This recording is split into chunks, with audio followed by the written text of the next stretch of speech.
ஒரு பொறுப்பு துறப்போடு என்னுடைய உரையை தொடங்குகின்றேன். என்னுடைய உரையில் சாதி பெயர்கள் தொடர்ச்சியாக வேறு வேறு பொருளில் வேறு வேறு பின்புலத்தில் இடம்பெறுவது என்பது தவிர்க்க முடியாதது. பார்ப்பனர்கள், பிராமணர்கள், அகமுடையார், கள்ளர், இசை வேளாளர்கள், வேளாளர்கள், நாயுடு, முதலியார் போன்ற சொற்கள் இடம்பெறுதல் என்பது வரலாற்றை புரிந்து கொள்வதற்காகத்தானே ஒழிய அந்த பெயர்களை வலிந்து திணிக்க வேண்டும் என்ற நோக்கத்தில் அமைந்தது அல்ல. என்னுடைய உரை முழுவதும் ஒரு 8 நூல்களை மையமாக கொண்டே தயாரிக்கப்பட்டிருக்கின்றது.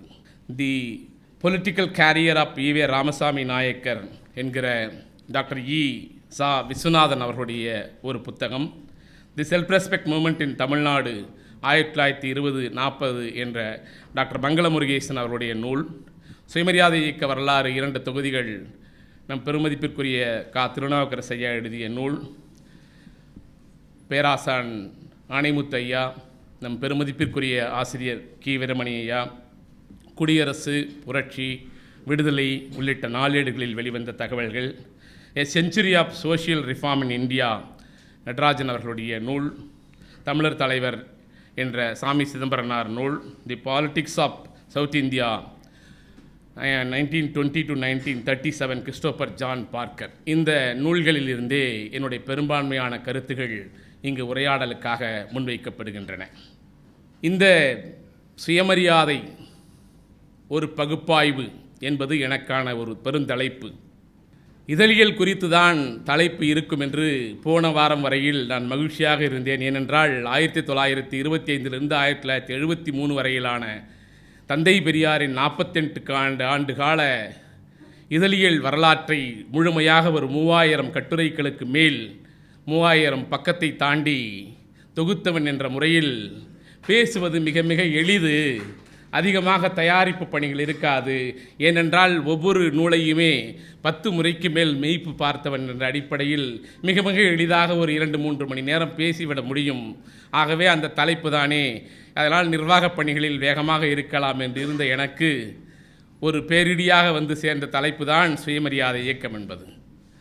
அது அதிர்ச்சியாக இல்லை, மகிழ்ச்சியாக இருக்கிறது. ஏனென்றால் மீண்டும் ஒரு வார காலம் என்னை முழுவதுமாக அந்த களத்திற்கு இழுத்துச் சென்றார் பேராசிரியர் சுந்தரமையா அவர்கள். அதனால் மீண்டும் என்னை புதுப்பித்துக் கொள்வதற்கான பெரும் வாய்ப்பாகவே இந்த தலைப்பு அமைந்திருக்கிறது. தந்தை பெரியார் சுயமரியாதை உருவாக்கிய சுயமரியாதை இயக்கம் இன்றைக்கு பெரியாரியலுடைய தேவை எந்த அளவிற்கு இன்றைக்கு ஜென்செட் என்று சொல்லப்படுகின்ற இளைஞர்கள் அல்லது ஐசன் என்று சொல்லப்படுகின்ற இளைஞர்களுக்கிடையே தேவைப்படுகிறது என்பதனை பலரும் நம்மில் உணர்ந்திருக்கின்றோம். எப்படி பெரியார் தேவைப்படுகிறார் என்றால், யாருடைய சொற்பொழிவுகளில் இருந்தும் யாருடைய கட்டுரைகளிலிருந்தும் பெரியார் தேவைப்படவில்லை.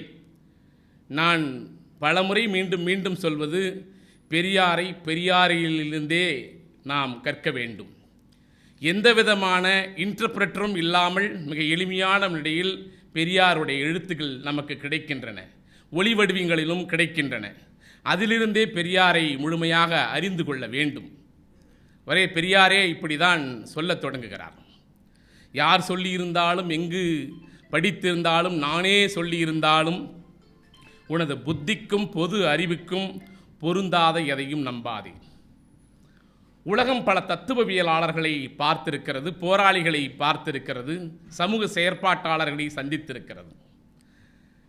இப்படி ஒருவர் தன்னை அறிமுகப்படுத்தி கொண்டது அல்லது பொதுவெளியில் தன்னை இப்படி நிலைப்படுத்தி கொண்டது என்பதுதான் பெரியாருக்கே இருக்கின்ற மிகச் சிறப்புகளிலே அதீதமான ஒரு சிறப்பு என்று கருதுகின்றேன். என் அனுபவத்திற்கும் ஆராய்ச்சிக்கும் உண்மை என்று பட்டதை நான் உள்ளபடி உணர்வதை உங்களுக்கு சொல்லுகின்றேன். உங்களுக்கு அறிவுக்கு அது சரியென்று பட்டால் கொள்ளுங்கள், அல்லவென்று பட்டால் தள்ளுங்கள். மிக மிக எளிய நடையில் வழக்கு சொல்லில் ஐயா அவர்கள், உங்களுக்கு சரியென்று பட்டால் அதனை ஏற்றுக்கொள்ளுங்கள், இல்லை என்றால் அதை தள்ளிவிடுங்கள் என்கிறார். சரியெனப்படுகின்ற கருத்துக்களை நான் மறைக்காமல் சொல்லுகின்றேன்.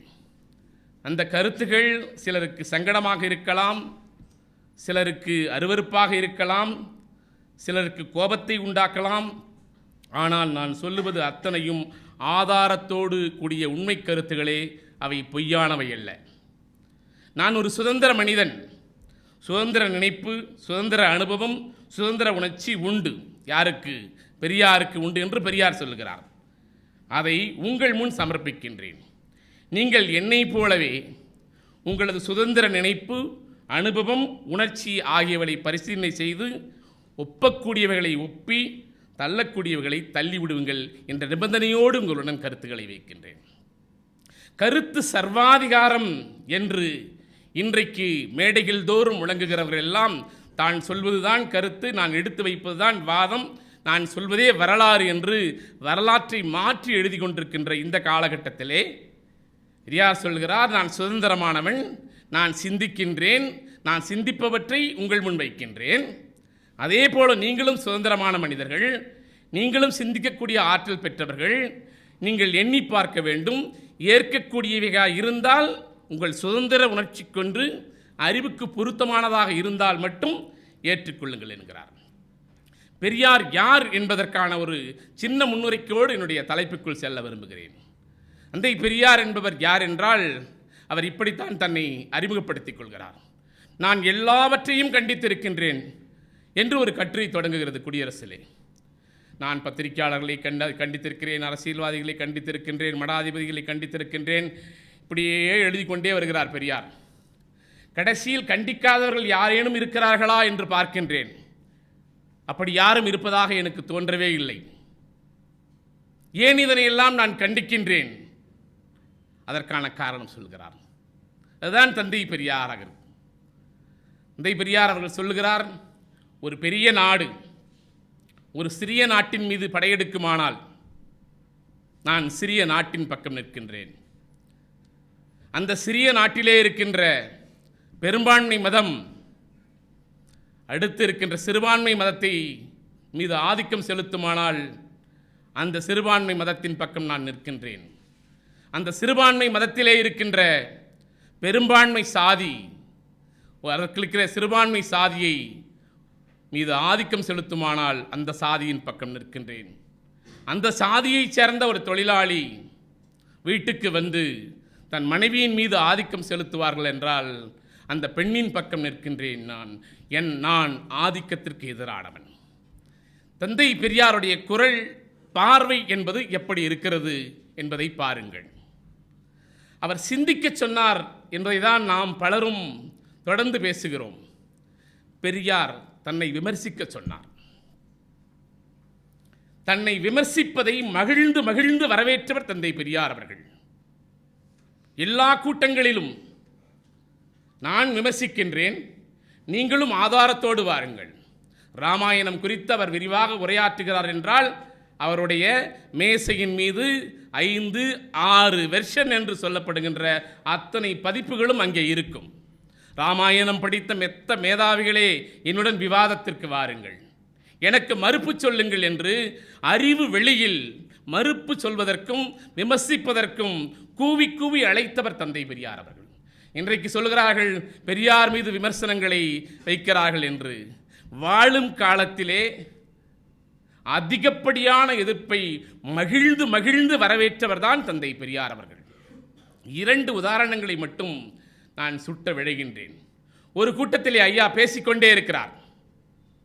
அப்போதெல்லாம் மிக சாதாரணமாக கற்களை எறிவது, அங்கே கையில் கிடைக்கும் சாணத்தை எடுத்து எறிவது என்பதெல்லாம் மிக இயல்பானது. செருப்பை எறிவதெல்லாம் சாதாரணமாக நடக்கும் கூட்டத்திலே.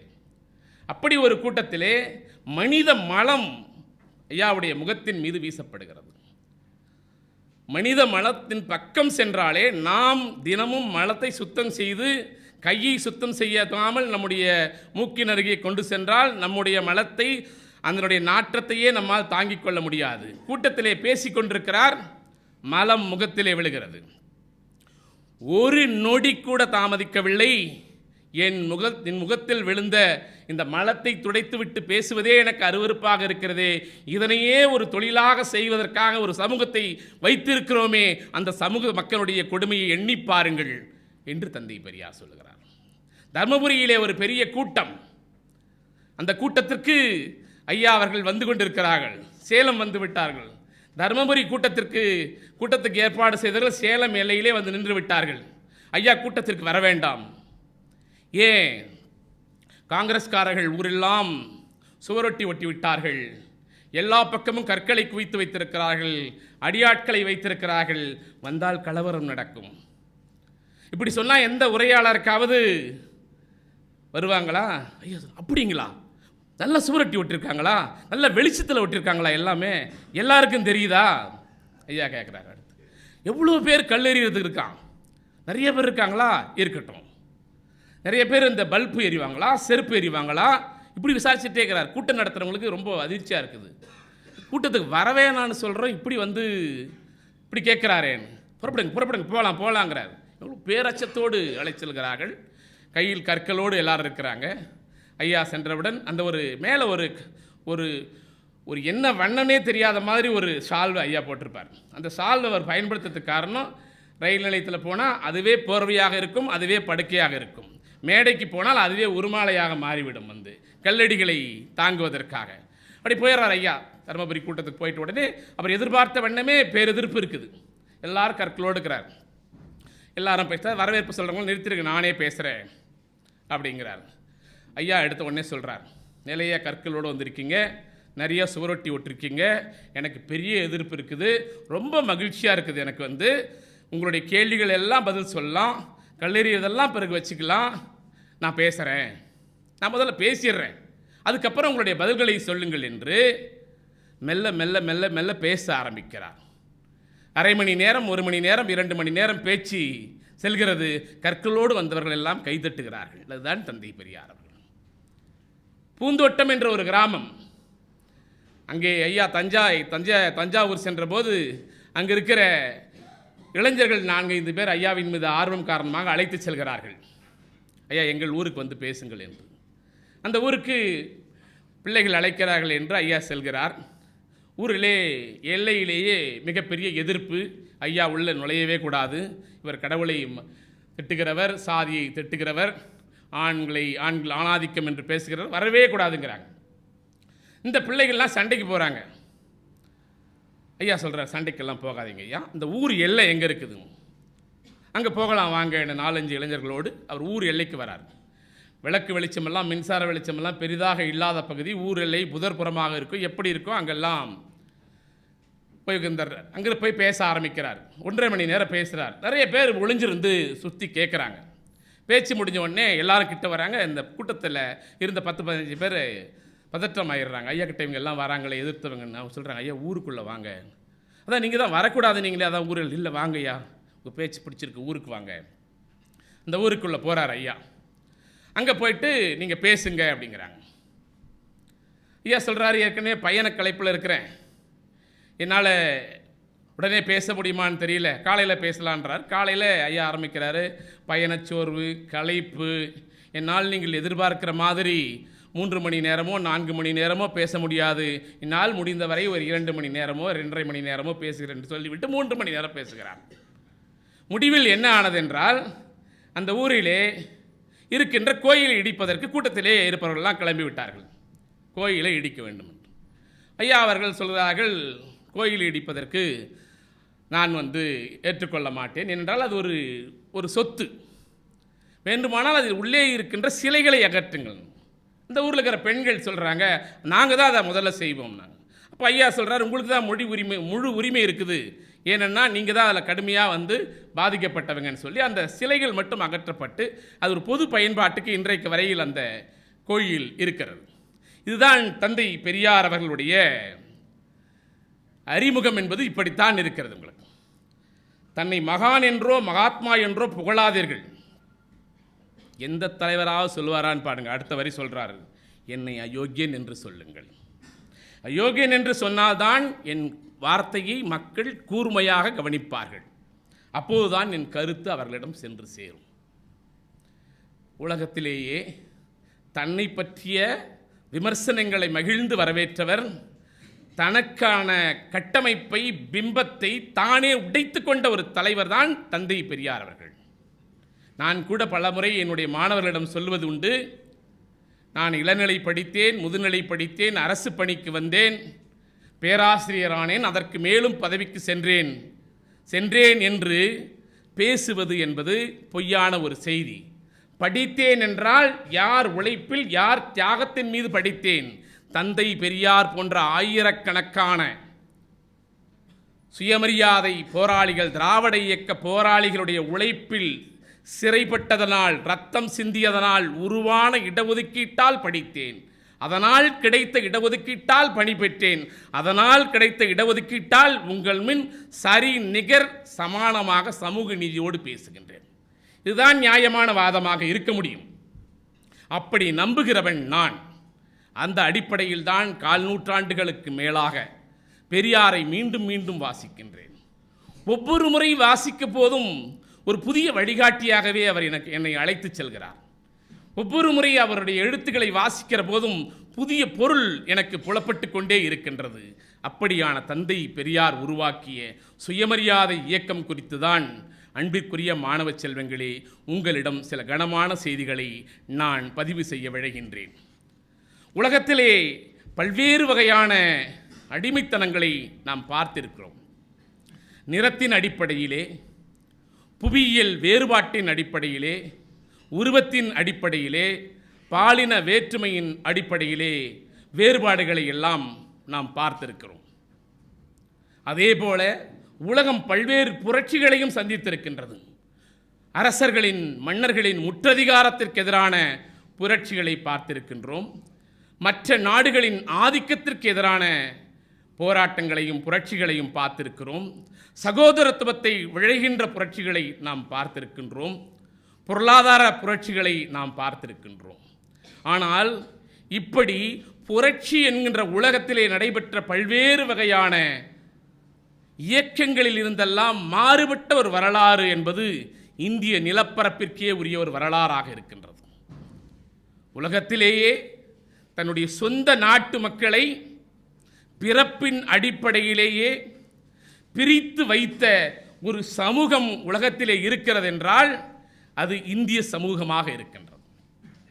ஒரு சமூகம் பிரிக்கப்பட்டிருக்கிறது என்றால், அடிமைப்படுத்தப்பட்டிருக்கிறது என்றால், சமத்துவமாக வைக்கப்படவில்லை என்றால், ஆதிக்கம் செலுத்தப்படுகிறது என்றால், அது யாரால், எப்போது, எப்படி நிகழ்ந்தது என்பதை அறிந்து கொள்வதுதான் வரலாறு.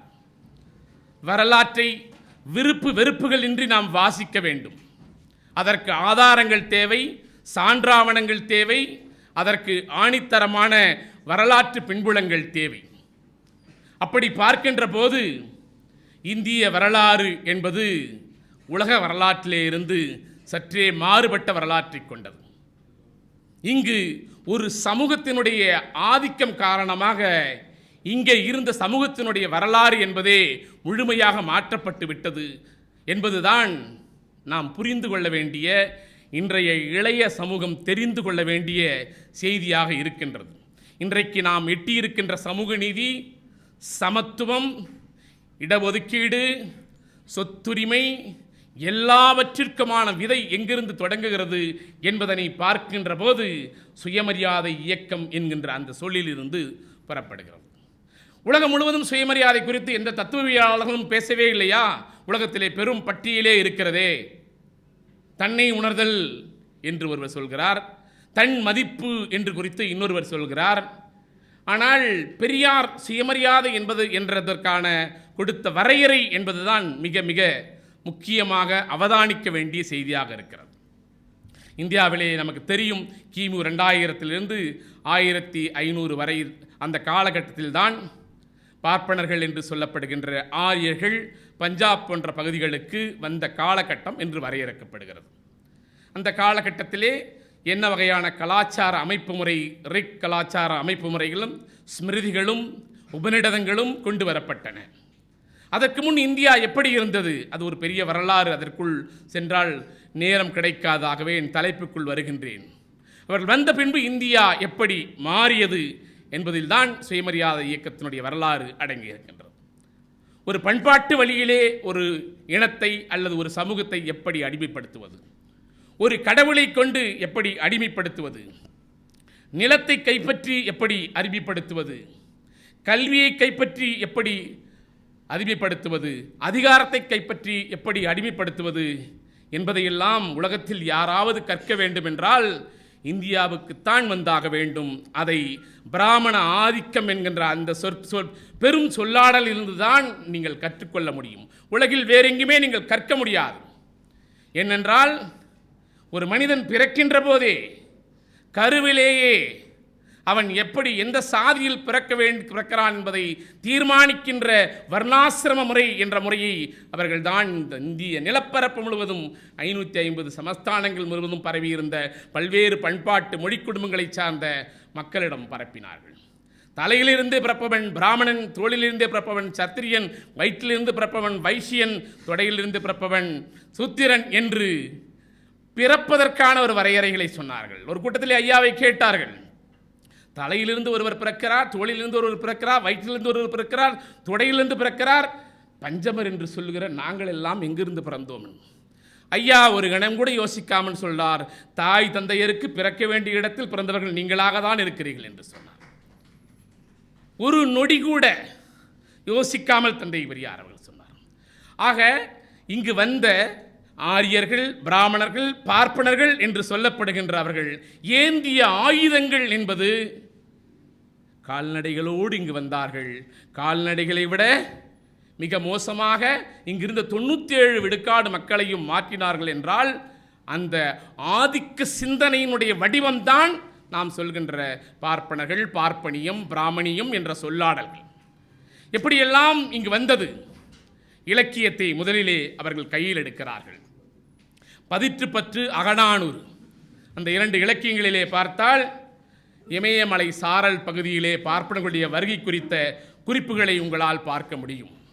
அகநானூற்றிலே பார்த்தால் பாடல் 336லேயும் 396லேயும் மோரியரின் படையெடுப்பு குறித்த தகவல்களை உங்களால் பார்க்க முடியும்.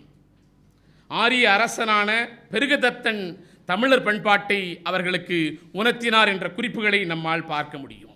சமஸ்கிருத மொழி எப்படி இங்கே மந்திர மொழியாக, சாஸ்திர மொழியாக, புழங்கு மொழியாக மற்ற மொழிகள் மீது ஆதிக்கம் செலுத்தியது என்பதனையெல்லாம் இலக்கியங்கள் வாயிலாக நம்மால் பார்க்க முடியும்.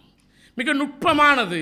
அன்புக்குரிய மாணவ செல்வங்களே, நீங்கள் கவனமாக பார்க்க வேண்டியது, நீங்களாம் ஆராய்ச்சியாளர்கள் ஒரு பணுவலையும் மிக நுட்பமாக பணுவலுக்குள் சொல்லப்படாத பொருள் என்ன என்பதை தேடி பார்க்கின்ற ஆராய்ச்சியாளர்கள் எவ்வளவு கவனமாக வரார்கள் பாருங்கள். நமக்கெல்லாம் தொல்காப்பியம் தெரியும். எழுத்து, சொல், பொருள் என்று 3ற்குமான ஒரு வரையறையை தந்த ஒரு பெருநூல். அதற்கு நச்சினார்க்கினியர், சேனாவரையர், தெய்வ சிலையார் இப்படியெல்லாம் உரை எழுதுகிறார்கள். உரை எப்படி எழுதுகிறார்கள்? அங்கிருந்து கொண்டு வந்த ஆரியத்தினுடைய கருத்துக்களை உள்ளே திணித்து நாள் வருண அமைப்பு முறையிலே சமூகம் இருப்பதாக அவர்கள் உரை தருகிறார்கள்.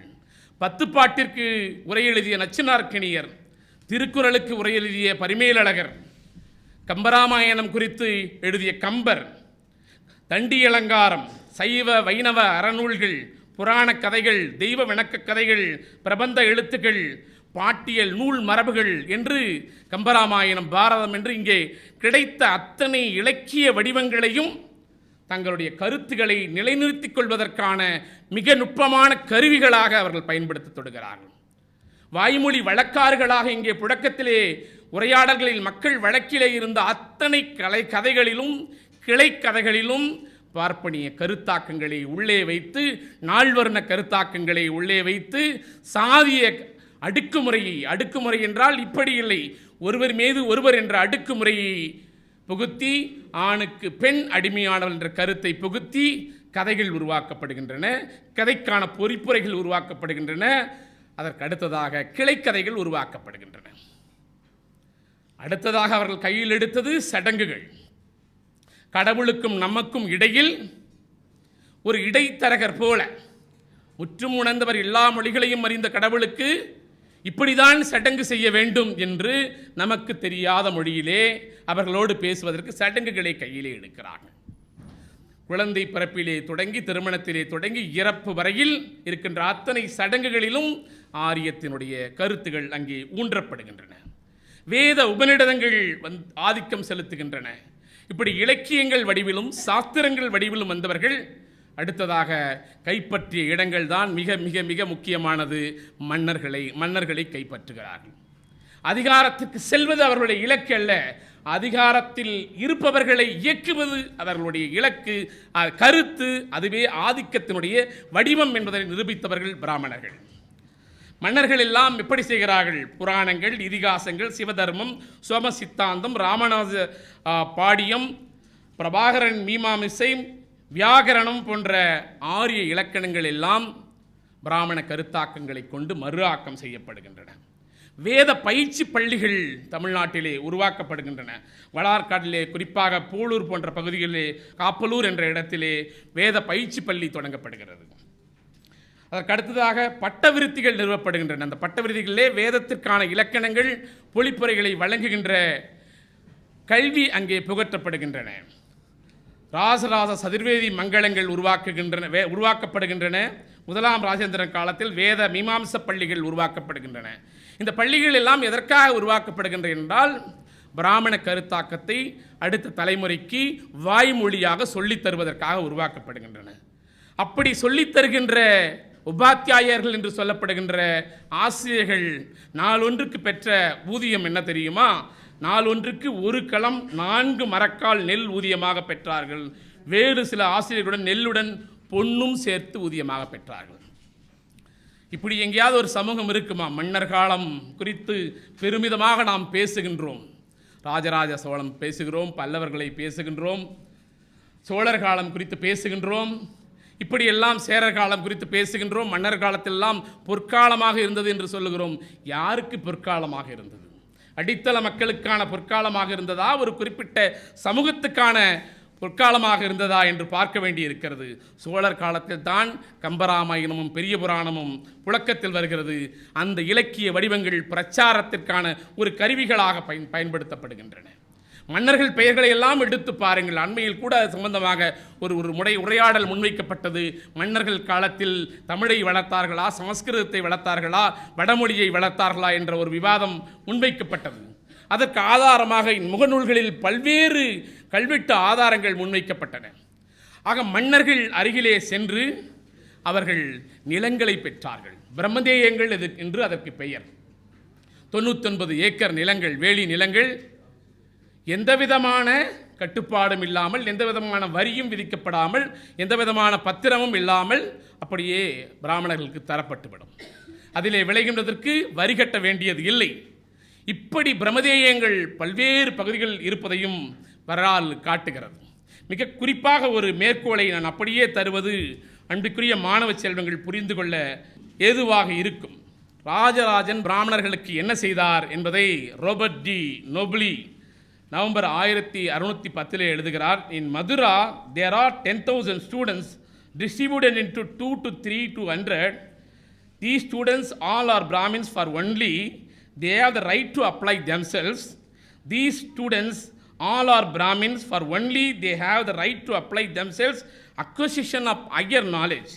The other caste, especially Vaishyas and Sudras, are excluded from it. In order that students may not be distracted by the necessity of providing for their maintenance, Bisnagar and Great Nayaka have made splendid foundation whose revenues are sufficient for the remuneration of the masters and subsistence of the students. Robert நொபிலினுடைய இந்த 1610 எழுதப்பட்டிருக்கின்ற இந்த குறிப்பிலிருந்து நாம் உணர்ந்து கொள்ள வேண்டிய செய்தி என்னவென்றால், கற்றவர்களும் தன்னுடைய ஆதிக்க கருத்துக்களை கற்பிக்கின்ற ஆசிரியர்களும் எப்படி செல்வ பெருக்கோடு இருந்தார்கள் என்பதை நம்மால் புரிந்து கொள்ள முடிகிறது. சரி, இந்த பின்னணியிலே ஏதாவது புள்ளிவிவரம் இருக்கிறதா நான் சொல்வதற்கு? அவர்கள் இலக்கியங்களை கைப்பற்றினார்கள், சடங்குகளை கைப்பற்றினார்கள், மன்னர்களை கைப்பற்றினார்கள், பிரம்மதேயங்களை வாங்கினார்கள், செல்வங்களை வாங்கினார்கள் என்றெல்லாம் குறிப்புகளை எடுத்து வைத்து கொண்டே செல்கிறீர்களே, ஏதாவது ஆதாரபூர்வமான குறிப்பு இருக்கிறதா என்றால், ஆதாரபூர்வமான குறிப்பு நமக்கு 1891 மக்கள் தொகை கணக்கெடுப்பிலே கிடைக்கிறது. மொத்த மக்கள் தொகையிலே 72.1 விழுக்காடு பிராமணர்கள் கல்வி கற்றவர்கள். மிக மிக மிக மிக சொற்ப எண்ணிக்கையிலே உள்ளே வந்தவர்கள் தமிழ்நாட்டிலே அன்றைக்கு எடுக்கப்பட்ட சென்னை மாகாணத்திலே அன்றைக்கு எடுக்கப்பட்ட புள்ளிவிவரத்திலே 72.21. எஞ்சியவர்கள் எல்லாம் மற்ற சமூகமா என்று கேட்டால் இல்லை. 27.22 விழுக்காடு வேளாளர்கள். அவர்களுக்கு இடையிலான முதல் மோதலே வேளாளர்களுக்கும் பிராமணர்களுக்குமான அறிவு பெறுவதிலே இருக்கின்ற யார் ஆதிக்கம் என்பதிலே தொடங்குகிறது. இங்கே வேளாளர்களை மிஞ்சி 72 விழுக்காடு வருகிறார்கள். இந்த புள்ளி விவரத்தை அடிப்படையாக வைத்து பார்த்தால் மன்னர்கள் காலத்தில் அவர்கள் எப்படி ஆதிக்கம் செலுத்தினார்களோ அதைவிட பன்மடங்கு ஆதிக்கம் பிரித்தானிய அரசிலே 1780 பிளாசா போரிலே தொடங்கி மெல்ல மெல்ல விரிவாக்கம் செய்யப்பட்டு பல்வேறு மாகாணங்களாக உருவான இந்தியா முழுவதும் உருவான பல்வேறு மாகாணங்களில் எத்தகைய நிலையை அவர்கள் எட்டினார்கள் என்பதற்கான ஆதாரங்களை இதோ 1912 புள்ளி விவரப்படி 11,846 பிராமணர்கள் ஆங்கில அரசில் பல்வேறு கெசட் அலுவலர்கள், வழக்கறிஞர்கள், ஆசிரியர்கள், மருத்துவர்கள், கிளர்க்குகள், நிதியாளர்களாக பொறுப்பு வகித்தனர். பலிஜா, கள்ளர், மறவர், கைக்கோள, சாணார் போன்ற சமூகங்களைச் சார்ந்தவர்கள் 2000க்கும் மிக குறைவானவர்களே. 14,000 பேர் மொத்தமாக பிரித்தானிய அரசினுடைய பல்வேறு பொறுப்புகளை துபாஷி என்று சொல்லப்படுகின்ற மொழிபெயர்ப்பாளர்கள், நிதியாளர்கள், வழக்கறிஞர்கள், கவுன்சில்களில் இடம்பெற்ற அதிகாரிகள், நீதிபதிகள் என்று பலரில் 14,000 பேரிலே 2,000 பேர் மட்டுமே மற்ற சமூகத்தினர். எஞ்சியவர்கள் எல்லாம் பார்ப்பனர்கள். 1892 பட்டய சட்டம் வருகிறது. சார்ட்டர் ஆக்ட் என்ற ஒரு ஆக்டை அங்கே லண்டனில் இருந்து அரசி அவர்கள் அறிவிக்கிறார்கள். அந்த சட்டத்திலே நிர்வாகத்திலே இந்தியர்களுக்கும் ஒரு பிரதிநிதித்துவம் தரலாம் என்று அந்த சட்டப்பிரிவு சொல்கிறது. அப்போது எத்தனை பேர் உறுப்பினர்களாக இருந்தார்கள் என்று பார்த்தால் 29 உறுப்பினர்கள் நியமிக்கப்படுகிறார்கள். அதில் 17 பேர் பிராமணர்கள். சரி, அடுத்து நிலைமை மாறுமா? 1909 மிண்டோ மார்லி சீர்திருத்தம் வருகிறது.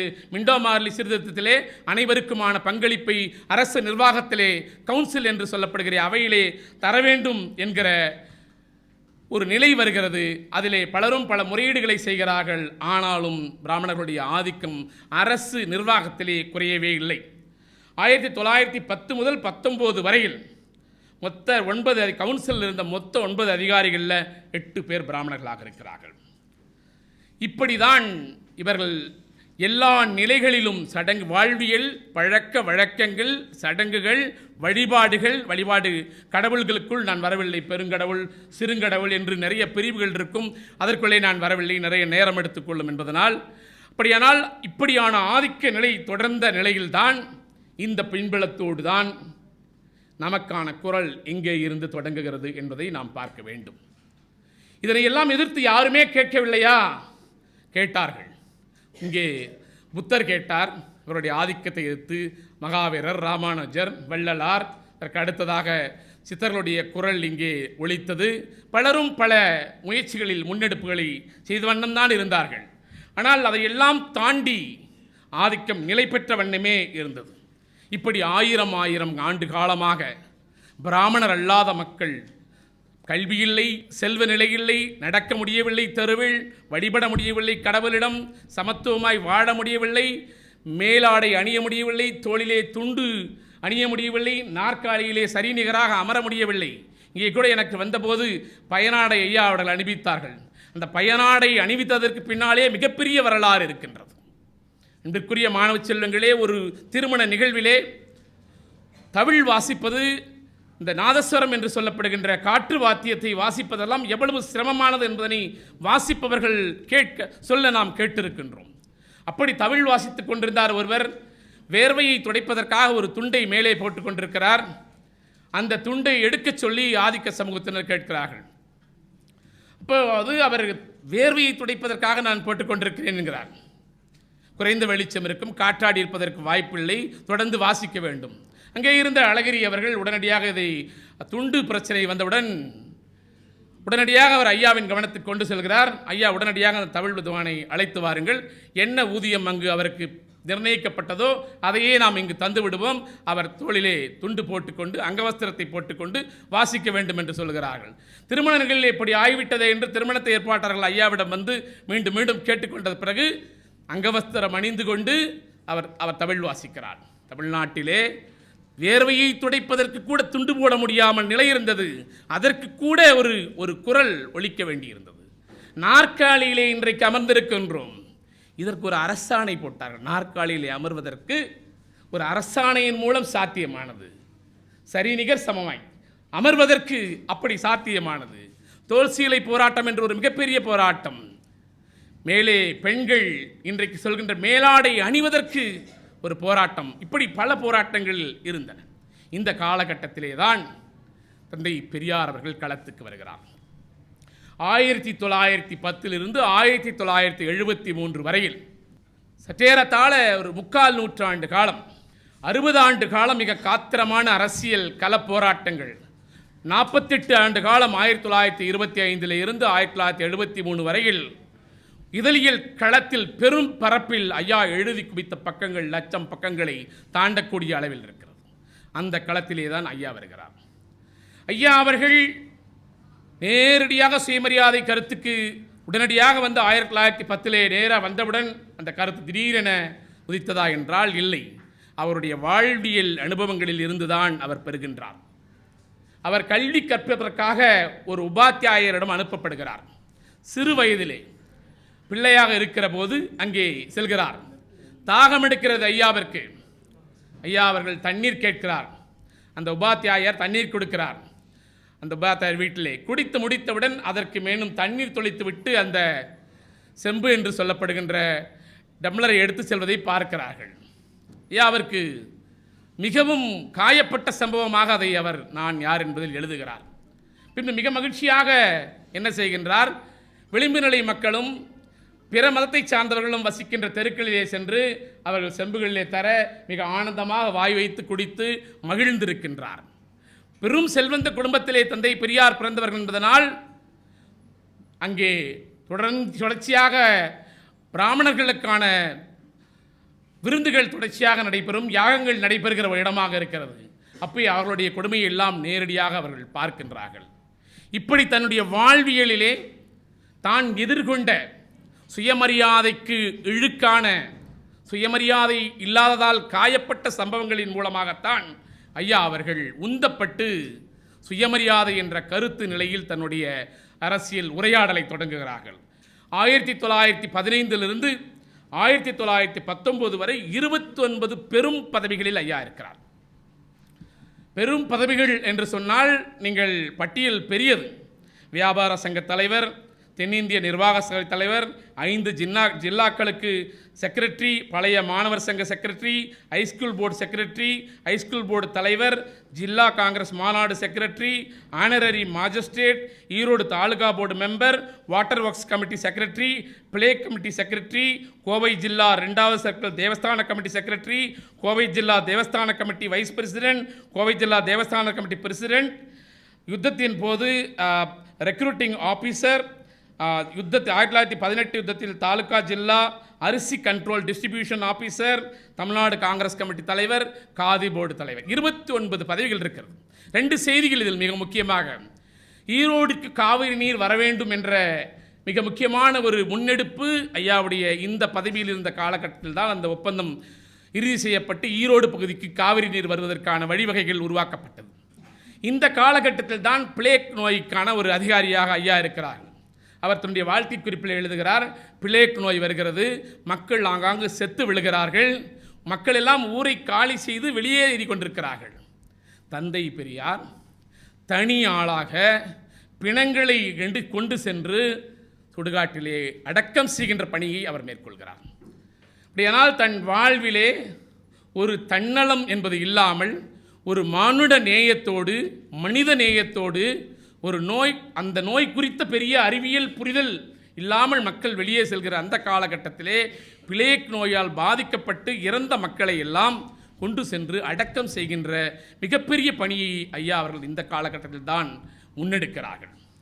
இப்படியான பின்புலத்தில் தான் பார்ப்பனர் அல்லாதவர்களுக்கான கல்வி, அரசியல், சமூக, பண்பாட்டு உரிமைகளுக்கான குரல் எழத் தொடங்குகிறது. 20ஆம் நூற்றாண்டின் தொடக்கத்தில் 3% இருப்பவர்கள் ஒட்டுமொத்தமான இந்திய தேசத்திலேயே, குறிப்பாக தமிழ்நாட்டிலே இருக்கின்ற அனைத்து சாதிகளின் மீதும் ஆதிக்கம் செலுத்துவதா என்ற குரல் ஒலிக்கத் தொடங்கியவைதான் அன்றைக்கு படித்த டாக்டர் நடேச முதலியார், தாரவத் மாதவன் நாயர், சர்பிட்டி தியாகராய செட்டியார் விக்டோரியா ஆளில் 1916 ஒன்றாக கூடி மிக புகழ்பெற்ற தென்னிந்திய நல உரிமை சங்கம், மின்னாள் நீதி கட்சி என்ற அந்த அமைப்பை உருவாக்குகிறார்கள். அந்த அமைப்புக்கு 1916ஆம் ஆண்டு ஒரு கொள்கை பிரகடனம் வெளியிடப்பட்டது.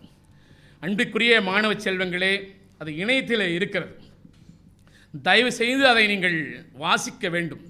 இந்த சமூகம் இன்றைக்கு இப்படி வந்திருக்கிறது என்றால், சமூகத்தின் நியாயங்களை மக்கள் மன்றத்திலே முன்வைக்க வேண்டும் என்றால், ஒரு கொள்கை பிரகடனம் என்பது எப்படி இருக்க வேண்டும் என்பதற்கு முன்னுதாரணமாக அமைந்த ஆவணம்தான் அந்த பார்ப்பனர் அல்லாதோருக்கான கொள்கை பிரகடனம். 20/11/1916 ஒன்று கூடல் நடக்கிறது. இந்த மக்களுடைய உரிமைகளை பாதுகாப்பதற்காக ஒரு பல மொழிகளிலே செய்தித்தாள்களை தொடங்க வேண்டும் என்பது ஒரு முதல் கோரிக்கையாகவும், ஒரு அரசியல் அமைப்பு தொடங்க வேண்டும் என்பது இரண்டாவது கோரிக்கையாகவும் வைக்கப்படுகிறது. அந்த அறிக்கை ராவ் பகதூர் தியாகராய செட்டியாரினுடைய பெயரில் வருகிறது. இந்த கொள்கை அறிக்கையிலே மிக தெளிவாக ஒரு ஆவணத்தை முன்வைக்கிறார்கள். 4.5 கோடி மாநிலத்தினுடைய, சென்னை மாகாணத்தினுடைய மக்கள் தொகை என்பது இன்றைக்கு இருக்கிற எல்லை பரப்பல்ல, அது விரிவடைந்த எல்லை பரப்பு. 4.5 கோடி மக்கள், அதில் 4 கோடிக்கும் குறைவானவர்கள், 4 கோடி பேர் பிராமணர் அல்லாதவர்கள். அவர்களில் வரி செலுத்துவோர்களே 4 கோடி பேர் என்றார். செல்வந்தர்களாகவும் விவசாயிகளாகவும் வணிகர்களாகவும் குறுநில மன்னர்களாகவும் இருந்து வரி செலுத்துகிறார்கள். ஆனால் அவர்களுக்கு அரசியல் சபைகளிலே இடமில்லை, பொது அவைகளிலே இடமில்லை, நிர்வாகத்திலே இடமில்லை, கோயில் தர்மகத்தா என்று சொல்லப்படுகின்ற கோயில் நிர்வாகத்திலே இடமில்லை, பொது காரியங்களிலே இடமில்லை என்ற நிலை அன்றைக்கு இருக்கின்றது. அன்றைக்கும் மீண்டும் ஒரு புள்ளி விவரத்தை எடுக்கிறார்கள். அதிலே குறிப்பாக அன்றைக்கு இருந்த எக்ஸிக்யூட்டிவ் கவுன்சில் உறுப்பினராக இருந்த அலெக்சாண்டர் கார்டியூ 1913 அன்றைக்கு இருந்த பொது அவையின் முன் சில ஆவணங்களை அவர் முன்வைக்கிறார். மிகச்சிறிய தனித்து வாழும் ஜாதியர் என்று பிராமணர்களை அவர் அப்படித்தான் அதில் குறிப்பிடுகிறார். இரட்டை மேற்கோள்கள் அப்படி குறிப்பிடுகிறார். 1892 1904 வரையில் போட்டித் தேர்வு, இன்றைக்கி இருக்கிற காம்படிட்டிவ் எக்ஸாம், அந்த எக்ஸாமில் வெற்றி பெற்ற 16 பேரில் 15 பேர் பிராமணர்கள். 100க்கு 95 விழுக்காடு பிராமணர்களே போட்டித் தேர்வில் வெற்றி பெற்றார்கள். 20 ஆண்டுகளில் மைசூர் மாகாணத்தில் சிவில் சர்வீஸ் என வைக்கப்பட்ட போட்டித் தேர்வுகளில் 85 விழுக்காடு பிராமணர்களே போட்டித் தேர்வில் வெற்றி பெற்றவர்களாக இருந்தார்கள். சென்னை மாகாணத்தில் உதவி பொறியாளர் வேலைக்கு எடுக்கப்பட்ட போது அதே 20 ஆண்டு காலத்தில் பிராமணர் 17 பேராகவும் பிராமணர் அல்லாதவர் 4 பேராகவும் இருந்தார்கள். கணக்கு தணிக்கைத்துறைக்காக இதே மாதிரி முடிவே இருந்தது. உதவி கலெக்டர்கள் 140 இடங்களில் 77 பேர் பிராமணர்கள், 30 பேர் மட்டுமே பிராமணர் அல்லாதவர்கள். அதில் முகமதியர்கள், கிறிஸ்துவர்கள், ஐரோப்பியர்கள், ஆங்கிலோ இந்தியர்கள் போன்றோரும் இடம்பெற்றிருந்தனர். 1913 மாவட்ட நீதிபதிகள், நடுவர்கள் என்ற 128 நிலையான இடங்களுக்கு 93 இடங்கள் பிராமணர்களுக்கே சென்றன. 25 இடங்கள் யாருக்காக? கிறிஸ்தவர்கள், ஐரோப்பியர்கள், ஆங்கிலோ இந்தியர்கள். இங்கிருந்த மண்ணின் மைந்தர்களுக்கான இடம் இல்லாமல் இருக்கிறது. ஆளுநர்கள் அவர்கள் தங்கள் விருப்பம் போல இந்த அவைக்கான உறுப்பினர்களை நியமித்துக் கொள்ளலாம் சில இடங்களில். அதுவும் முழுவதும் பிராமணர்களாகவே இருக்கிறார்கள். 1914 அரசாங்கத்திற்கான ஒரு புதிய செயலாளர்களான பதவியை உருவாக்க வேண்டும் என்று ஒரு முனைப்பு வந்தபோது அதிலும் ரெவென்யூ போர்டுடைய இந்திய செயலாளராக பிராமணர்களே நியமிக்கப்பட்டார்கள். பொது நிறுவனங்களில் எல்லாவற்றிலும் அவர்களே இருந்தார்கள். நாம் நின்று இங்கு பேசி அல்லது உரையாடி கொண்டிருக்கின்ற சென்னை பல்கலைக்கழகத்திலே இருந்து அவைக்கு தேர்ந்தெடுக்கப்பட்ட உறுப்பினர்களிலே எல்லாம் மொத்தமாக அன்றைக்கு எடுத்த புள்ளி விவரத்தின்படி 1914 சட்டமன்ற குறிப்பின்படி 650 பட்டதாரிகளில் 452 பேர் பிராமணர் அல்லாத இந்துக்கள், பிராமணர்கள் 12 பேர் மட்டுமே பிராமணர் அல்லாதவர்கள். இப்படி புள்ளி விவரங்கள் நீண்டு கொண்டே செல்கிறது. 1907 பதிவு செய்யப்பட்ட பட்டதாரிகளில் 12 பேர் தேர்ந்தெடுக்கப்பட்டவர்கள், அதில் 11 பேர் பிராமணர்கள். 1907 சரி 14 சரி சென்னை பல்கலைக்கழகத்தில் பிராமணர்களே பெரும்பான்மையாக அங்கிருந்து பட்டம் பெற்றவர்களாகவும் இங்கிருந்து தேர்தலிலே அவைக்கு கொண்டு செல்லப்பட்டவர்களாக இருந்தார்கள். அதே போல் மாநில குழுவுக்கு அனுப்பப்பட்டவர்களிலும் பெரும்பான்மையான பிராமணர்களே இருந்தார்கள். இந்த பின்னணியில்தான் தென்னிந்திய நல உரிமை சங்கத்தினுடைய தேவையை நாம் பார்க்க வேண்டி இருக்கின்றது. அதான் கல்வி, பொருளாதாரம், பண்பாடு, அரசியல் களத்தில் சமத்துவ சமூக நீதி நிலவ வேண்டும் என்பதற்காக உருவாக்கப்பட்ட இயக்கம்தான் தென்னிந்திய நல உரிமை சங்கம் என்கிற. அப்படினால் அந்த சங்கம் முதல்ல என்ன சொன்னாங்க? மிக மிக முக்கியமானது, ஒரு அரசியல் அமைப்பு ஒரு சமூக விடுதலைக்கான அமைப்பு எங்கு முதலில் தொடங்குகிறார்கள் பாருங்கள். முதல் வேளையாக சிறுவர் சிறுமியர்களை இன்னும் அதிகமான அளவில் நாம் படிக்க வைக்க வேண்டும். பிராமணர்களுடைய தென்னிந்திய நல உரிமை சங்கத்தினுடைய கொள்கை அறிக்கையாக பல இடங்களில் சங்கங்களை தோற்றுவித்து பிராமணர் இல்லாதவர்களுக்கு எந்தெந்த சலுகைகள் உண்டு என்பதை எடுத்து கூறி அதிகமானவர்களை படிக்க செய்ய வேண்டும். கல்வித்துறையில் நாம் கவனம் செலுத்த தவறிவிட்டோம். அதனால் இப்பொழுது நாம் அதில் தீவிரமாக ஈடுபட வேண்டும். பல பத்திரிகைகள் தொடங்கி, சங்கங்கள் தொடங்கி, கிளைகள் தொடங்கி நம் கருத்துக்களை எடுத்து சொல்ல வேண்டும். வாளாவிருந்தால் முழுவதுமாக சுயநலவாதிகள் ஆதிக்கத்தின் கீழ் வீழ்ச்சி அடைந்து விடுவோம். கல்வி, சமுதாயம், பொருளாதாரம் என்ற அனைத்து நிலையிலும் பிராமணரல்லாத படித்தவர்கள், பிராமணரல்லாத பிள்ளைகளுடைய முன்னேற்றத்துக்காக பாடுபட வேண்டும். பிற வகுப்பாரோடு இணைந்து பணியாற்றும் போது நமக்குள் உயர்வு தாழ்வு என்ற நிலையில் இல்லாமல் இருக்க வேண்டும். இப்படி தான் தென்னிந்திய நல உரிமை சங்கம் என்ற ஒரு அமைப்பு உருவாகிறது. இப்போது மிகப்பெரிய இன்னொரு அமைப்பு குறித்து நாம் பேசவே இல்லை. 1885 உருவான காங்கிரஸ் பேரியக்கம். அந்த காங்கிரஸ் பேரியக்கம் என்கிற அந்த இயக்கமானது இந்தியா முழுவதும் பரவுகிறது. அந்த அமைப்பிலே யார் இருந்தார்கள்? அந்த அமைப்பினுடைய கோட்பாடு என்பது நாட்டு விடுதலை என்பதாக தொடங்கப்பட்டு, அந்த நாட்டு விடுதலைக்கான அமைப்பை முன்னெடுத்துபவர்கள் எல்லா மாகாணங்களிலும் காங்கிரஸ் கமிட்டியினுடைய பிரதிநிதிகள் எல்லோரும் பிராமணர்களே இருக்கிறார்கள். இப்போது காங்கிரஸ் கட்சிக்கு தமிழ்நாட்டிலே உருவான மிகப்பெரிய நெருக்கடி என்னவென்றால், நீதி கட்சியை சமாளிக்க முடியவில்லை. நீதி கட்சின்னு நான் சொல்வது தென்னிந்திய நல உரிமை சங்கத்தை சமாளிக்க முடியவில்லை. அவருடைய பேரெழுச்சி பல பகுதிகளிலும் விரிந்து பரவுகிறது. பார்ப்பனல்லாத இளைஞர்களிடம் பெரும் வரவேற்பு இருக்கிறது. செல்வாக்கு மிக்க படித்த இந்த அறிஞர் பெருமக்களுடைய பயணமும் தங்களுடைய சொந்த பொருளை செலவு செய்து ஆங்காங்கு நிறுவுகின்ற கல்விசார் முயற்சிகளுக்கெல்லாம் ஈடு கொடுக்கின்ற ஒரு தலைவர் காங்கிரஸ் கட்சிக்கு தேவையாக இருக்கிறார். அப்படிதான் தந்தை பெரியார் அவர்களை அணுகுகிறார்கள். அப்படி அவர்கள் அணுகுகிற போது 1917 சென்னை மாகாண சங்கம் என்ற ஒரு சங்கம் உருவாகிறது. அதில் தான் முதலில் ஐயா அவர்கள் துணைத் தலைவராக பொறுப்பில் அமர்த்தப்படுகிறார்கள். அவருடைய அடிப்படை நோக்கமாக நான் புரிந்து கொள்வது, தென்னிந்திய நல உரிமை சங்கம் நீதி கட்சி என்கிற பார்ப்பனர் அல்லாத மக்களுடைய பேரெழுச்சியை கட்டுக்குள் கொண்டு வருவதற்காக செல்வாக்குமிக்க மக்களிடம் செல்வாக்கு மிக்க பெரும் பொருட்செலவிலே தன்னுடைய சொந்த பணத்தை செலவு செய்து மக்களிடம் செல்வாக்கு பெற்றிருந்த ஒரு தலைவர் தேவைப்படுகிறார். அப்படித்தான் பெரியாரை அவர்கள் அணுகுகிறார்கள். 1917 அந்த அமைப்பினுடைய துணைத் தலைவராக ஐயா அவர்கள் இருக்கிறார்கள். ராமநாதன் அவர்களும் இருக்கிறார்கள். 1919 மெல்ல மெல்ல வளர்ச்சி அடைந்து ஐயா அவர்கள் காங்கிரஸ் கட்சிக்குள்ளே கொண்டு வரப்படுகிறார்கள். குறிப்பாக ராஜாஜி, வரதராஜ நாயுடு, திருவிக்கா போன்றவர்களுடைய முன்முயற்சி காரணமாக ஐயா வருகிறார். ஐயாவுடைய மிக மிக ஒரு பண்பு என்னவென்றால், ஒன்றன் கண் ஊன்றி நிற்றல் என்பது போல ஒரு கொள்கையை எடுத்துக்கொண்டால் அந்த கொள்கைக்காக முதலில் தன்னையும் தன் குடும்பத்தையும் தயார் செய்து கொள்வார்கள். காந்தியை முழுமையாக ஏற்றுக்கொண்டார். காங்கிரஸுக்குள் வந்தாகிவிட்டது. 1919 காந்தியினுடைய கொள்கைகளாக இருப்பது கதராடைகள், கதர் ராட்டைகளில் நூல் நிற்பது, கதரை சுமந்து கொண்டு ஊர் ஊராக சென்று விற்பது. ஐயா அவர்கள் அந்த பணியை தொடங்குகிறார்கள். எப்படி தொடங்குகிறார்கள்? வீட்டிலே இருந்த அம்மாவுடைய பட்டுப்புடவைகள், வாழ்வினையருடைய பட்டுப்புடவைகளை எல்லாம் கொண்டு வந்து போட்டு எரித்துவிட்டு கதராடைகளை உடுத்த சொல்லிவிட்டு தான் தெருவுக்கு கதர் மூட்டைகளோடு ஐயா வருகிறார். கள்ளுக்கடை மறியல் போராட்டம் வருகிறது. கள்ளுக்கடை மறியல் போராட்டத்திலே சேலத்திலே இருக்கின்ற தாதகாப்பட்டியிலே இருக்கின்ற தென்னை மரங்களை எல்லாம் வெட்டுகிறார்கள். அப்போ கூட ஒருவர் கேட்டார்கள், தென்னை மரங்கள் எல்லாம் வெட்டுகிறாரே இயற்கைக்கு எதிரானதா இல்லையா? மிகச் சரியாக படிக்க வேண்டும். காந்தியடிகள் கள்ளுக்கடை மறியல் போராட்டம் நடத்த போது அந்த கள்ளுக்கு ஆதாரமாக இருக்கின்ற மரங்களை வெட்ட வேண்டும் என்ற அந்த அறிக்கையிலே அடிக்கோடிட்டு பார்க்க வேண்டும். அதன்படி ஐயா அவர்கள் ஒத்துழையாமை இயக்கத்தினுடைய மிக முக்கிய பங்களிப்பு நீதிமன்றங்களை புறக்கணிப்பு என்பது.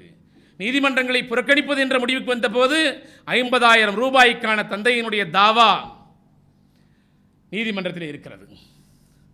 நீதிமன்றத்தை புறக்கணியுங்கள் என்று காந்தி சொல்கிறார். ஒத்துழையாமை இயக்கத்தினுடைய ஒரு பகுதி.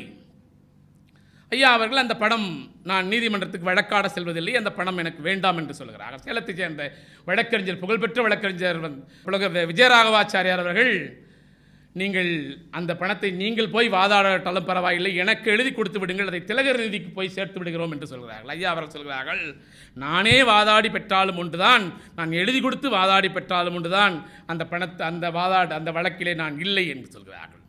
ஒரு முறை அவருடைய தந்தையாருடைய கையொப்பத்தை ஐயா அவர்கள் போட்டு விடுகிறார்கள். அது நீதிமன்றத்துக்கு சென்று விடுகிறது. தந்தை அஞ்சுகிறார், சிறு பிள்ளையாக இருக்கின்ற இவர் போய் நீதிமன்றத்துக்கு செல்ல நேரிடுமே என்று தானே குற்றத்தை ஒப்புக்கொள்வதாக சொல்லுகிறார்கள்.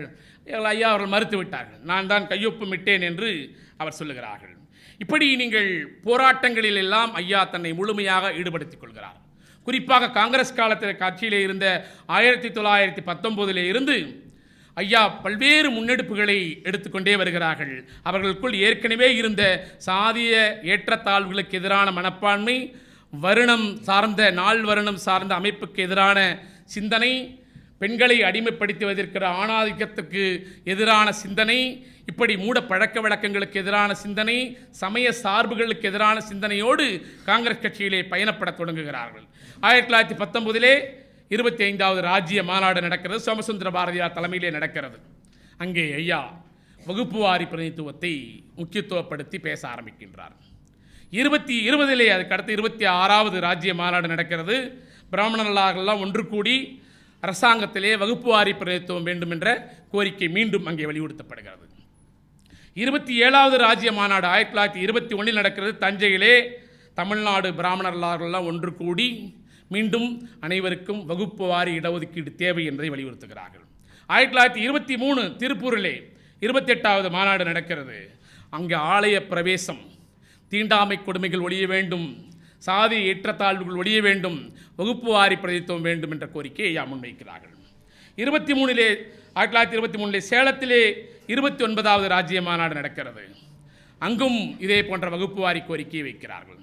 30வது மாநாடு திருவண்ணாமலையிலே, அங்கும் வகுப்புவாரி பிரதித்துவ கோரிக்கை. தொடர்ச்சியாக 6 மாநாடுகள் தொடர்ச்சியாக நடக்கிறது. ஐயா பிராமணர் அல்லாத மக்களுக்கான வகுப்பு வாரி பிரதித்துவத்திற்கான குரலை தொடர்ந்து முன்னெடுத்து கொண்டே இருக்கிறார்கள். 25 காஞ்சிபுரத்திலே நடைபெறுகின்ற மாநாட்டிலே தான் அதனுடைய நேரடியான பிளவு என்பது அங்கே தொடங்குகிறது.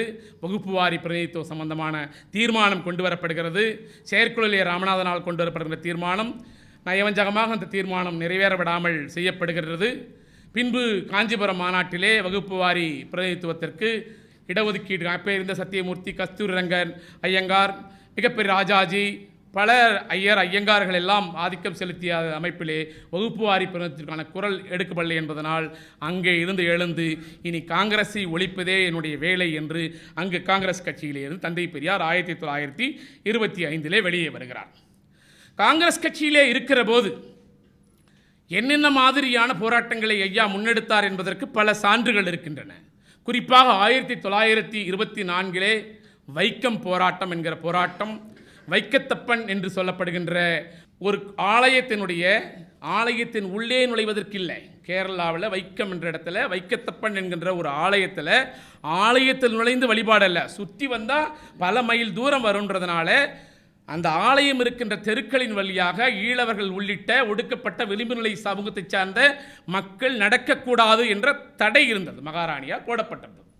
அந்த தடைக்கு எதிராக ஒரு சிற்றூரிலே பேசிக்கொண்டிருக்கிற ஐயாவிற்கு அங்கே இருந்த காங்கிரஸ் கமிட்டி கேசவ மேனன் அவர்களும் இன்னும் இருக்கிறவர்களும் நாங்கள் முடிந்தவரை போராடி பார்த்து விட்டோம், முடிவு எட்டப்படவில்லை, போராட்டம் கை நழுவி போய்விடும், நீங்கள் வந்தால்தான் இந்த போராட்டத்தை முன்னெடுக்க முடியும் என்று ஒரு கடிதம் வருகிறது. அப்போது அவர் காங்கிரஸ் கமிட்டியினுடைய தலைவராக இருக்கிறார். ஐயா அவர் ராஜாஜி அவர்களுக்கு கடிதம் எழுதிவிட்டு வைக்கம் நோக்கி சென்று போராட்டம் செல்கிறார்.